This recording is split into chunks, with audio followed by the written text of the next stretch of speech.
1월은 새로운 시작과 변화를 모색하는 달입니다. 지난해보다 더 나은 한 해를 보내겠다며 우리는 여러 가지 계획을 세우곤 하죠. 금연을 선언하거나 공부나 운동을 시작하는 등 그 계획은 다양합니다. 12월에는 한산하던 헬스장이 1월에 북적거리는 이유도 여기에 있습니다. 작심삼일이 될지언정 1월은 자신의 일상에 구체적인 변화를 가져오기 위해서 목표를 세우고 실천하는 시간인데요.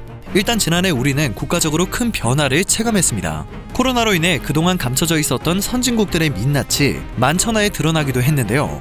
그런 위기 속에서도 한국은 놀라운 성과를 이뤄냈습니다. 팬데믹으로 전 세계의 경제활동이 침체된 가운데 역대 최단기로 무역액 1조 달러를 돌파했고 국민 총소득은 G7 수준에 진입했습니다. G7에서 일본은 빠지고 한국이 들어가야 마땅하다는 평가가 나올 수밖에 없었죠. 이에 더해 UN 무역개발회의는 한국의 지위를 개도국에서 선진국으로 변경하는 것을 만장일치로 의결하기도 했습니다. 한국의 대중문화는 세계 곳곳으로 침투해 영향력을 급속도로 확장하고 있죠. 그리고 한국은 또 하나의 눈에 띄는 성과를 이뤄냈습니다. 2021년 혁신지수 1위 국가로 선정이 된 것입니다. 블룸버그 통신은 매년 블룸버그 혁신지수를 발표하고 있는데요. 이 혁신지수는 주요 60개국을 대상으로 연구개발 집중도, 특허활동, 첨단기술 집중도, 제조업 부가가치 등 7개 부문의 수십 개 항목을 평가해 100점 척도로 산출을 하게 됩니다. 지난해에는 독일이 1위를 차지했는데요. 한국은 올해 혁신지수에서 총점 90.49점으로 2위 싱가포르를 제치고 1위 자리에 올랐습니다. 지난해 1위 독일은 86.45점으로 한국에 크게 밀리며 4위를 기록했죠.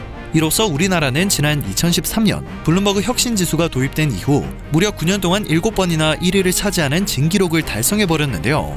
블룸버그 통신은 한국이 특허 등록 활동 증가와 연구개발 R&D, 제조업 등 부문의 좋은 평가에 힘을 입어 다시 1위 자리를 탈환했다고 밝혔습니다. 그리고 이렇게 극찬을 받았던 한국의 혁신이 또 한 번 전 세계를 놀라게 만들었습니다. 세계 최대 정보기술 및 가전 전시회인 CES 2022에서 139개의 혁신상을 받은 건데요. 이는 역대 최다 수상 기록입니다. 글로벌 혁신지수 1위 국가의 위험으로 전시회를 아주 그냥 씹어 먹어버린 것입니다. CES 행사는 코로나로 인해 2년 만에 오프라인으로 재개가 되었습니다. 실내외 전시 공간이 11곳이나 마련됐고 행사는 1,800개 미디어를 포함한 4만 명 이상의 현장 참가자를 맞이했습니다. 국가수는 119개에 달했습니다. 오미크론 변이 확산으로 인해 행사 기간이 짧아지고 참가 기업 수도 예년 대비 절반 수준으로 줄었지만 실로 세계적인 행사였죠. 이렇게 규모가 큰 세계적인 행사임에도 시작 전부터 한국 기업들의 존재감이 부각될 것이라는 전망이 나왔었는데요. 역시는 역시 멍석을 깔아주자 우리 기업들은 행사에서 날고 기는 기술력을 마음껏 과시하며 새로운 미래를 제시했습니다. 한국무역협회 국제무역통상연구원이 10일 발표한 CES 2021을 통해 본 코로나 공존시대 혁신 트렌드 보고서에 따르면 올해 전체 CES 혁신상 623개의 22.3%인 139개를 한국 기술 및 제품이 받았는데요. 이는 2020년과 2021년에 101개 수상을 뛰어넘는 역대 최다 기록입니다. 전세계 기업이 모이는 행사에서 5분의 1이 넘는 상을 쓸어가 버린 건데요. 올해 CES에 참가한 한국 기업도 416개로 사상 최대 규모였다고 합니다. 혁신상 분야별로 보면 먼저 지속가능성 분야에서 33개 중 한국 기술 제품이 10개로 30.3%를 차지했고 헬스 웰니스 분야에서는 75개 중 14개가 우리 기술 제품이었습니다. 이외 소프트웨어 모바일 웹 분야에서는 전체 33개의 절반에 가까운 16개를 한국 기술 제품이 수상하는 결과를 냈습니다. 최근 우리나라의 위상이 크게 높아진 가운데 우리 기업들도 글로벌 무대에서 인정을 받아내며 국격을 한층 더 높이고 있는 것이죠. 행사 폐막 이후에는 곳곳에서 한국 기업들이 CES 2022에서 가장 두드러진 활약을 펼쳤다는 평가가 쏟아졌습니다. 올해 CES에서 눈여겨볼 주요 항목으로는 인공지능 AI 혁명과 메타버스, 우주기술, 디지털 건강과 모빌리티 등을 꼽을 수 있었습니다. 실제 전시에서도 이 같은 흐름이 반영되었는데요. 이제는 인공지능 기술이 적용되지 않은 제품을 찾아보기가 힘들 정도로 인공지능 기술을 내장한 제품이 쏟아져 나왔습니다. 또한 전기차가 앞으로 대세가 될 거라는 것이 확실하다는 것과 로봇이 일상적으로 자리 잡는 모습을 볼 수 있었습니다. 산업 장벽이 허물어지고 있는 건데요. 혁신을 두려워하지 않는 한국 기업들은 역시나 과감하게 경계를 무너뜨리고 새 영토로 영역을 넓히는 기술과 제품들을 과시했습니다. 대표적으로 현대차는 CES 2022에서 자동차를 빼낸 과감함을 선택했습니다. 대신 로보틱스를 선보였습니다. 로봇이 모든 사물에 이동성을 부여할 수 있는 신개념 모빌리티라는 주장을 펼친 것입니다. 현대차가 인수한 미국 로봇 제조업체 보스턴 다이내믹스의 마크 레이버트 회장과 현대차 로보틱스 개발을 책임지는 현대차 로보틱스 랩의 현동진 상무는 로봇공학이 미래의 우리 삶의 기반이 되는 일종의 원천 기술이자 플랫폼이라고 내다봤다고 그 이유를 설명했습니다. 이들은 현대차 그룹이 로보틱스 부문에서는 세계 최고 수준의 경쟁력을 갖췄다고 자신하기도 해 눈길을 끌었습니다. 최근 테슬라가 아틀라스와 유사한 인간형 로봇을 개발한다고 밝혔지만 위협이 되지 않는다 라는 판단입니다. 레이버트 회장은 오히려 테슬라의 업계 진출을 환영한다는 입장을 밝히기도 했죠. 인공지능 셰프 솔루션을 개발한 비욘드 솔루션이라는 우리 기업도 화제를 불러 모았습니다.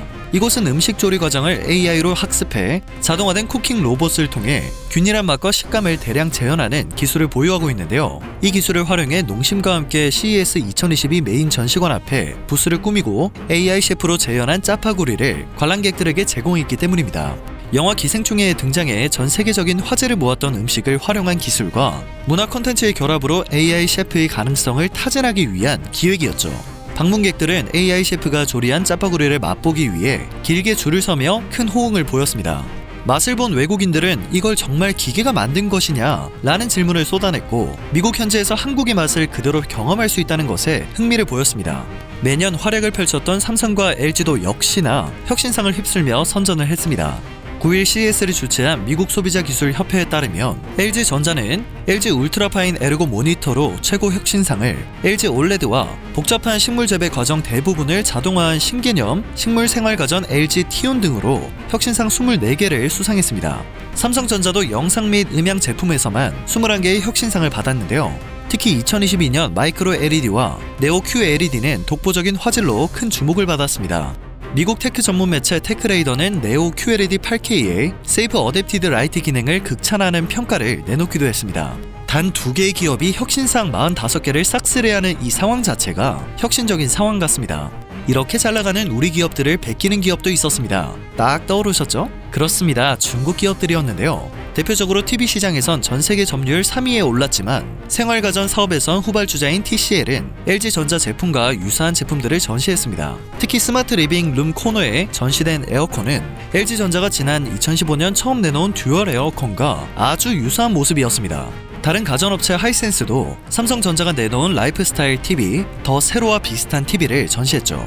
업계 관계자는 과거부터 중국 가전 업체의 부스에는 한국 기업을 베낀 제품이 즐비했다며 특히 TCL은 중국에서도 가전 후발주자로 여겨지는 만큼 한국 제품을 따라해 경쟁력을 키우려는 것으로 보인다고 설명했습니다. 디자인을 베껴 키운 가짜 경쟁력으로 무슨 경쟁을 하겠다고 당당히 이런 행사에 참가를 하는지 뻔뻔할 따름입니다. 인구는 엄청나게 많은데 창의력은 없어서 베껴서 연명하는 수준 알만합니다. 또 하나 특히나 주목할 점은 스타트업의 활약입니다. 스타트업이 모여있는 유레카파크는 메인 전시홀에서 차량으로 이동해야 함에도 전시 기간 내내 방문객이 끊이지 않았습니다. 언론의 취재는 물론 업계 관계자들의 미팅이 활발히 진행되는 모습이었죠. 중기부는 전체 혁신상 수상기업의 약 5분의 1을 한국 스타트업이 차지했다며 CES 2022가 한국 벤처기업과 스타트업의 세계적인 혁신성을 여실히 보여주는 자리가 됐다고 설명했습니다. 이처럼 우리 기업들은 팬데믹으로 인한 어려움 속에서도 기술 혁신과 제품 개발에 꾸준히 매진하고 있었습니다. 사실상 CES 2021을 리드하며 전 세계를 사로잡은 우리 기업들과의 협업에 관심을 드러내는 업계가 줄을 설 것으로 예상됩니다. 오늘 전해드릴 소식은 여기까지입니다. 영상이 정보가 되셨다면 그것만으로도 정말 감사드립니다. 늘 새롭고 유익한 뉴스를 전하는 로버튜브 되겠습니다.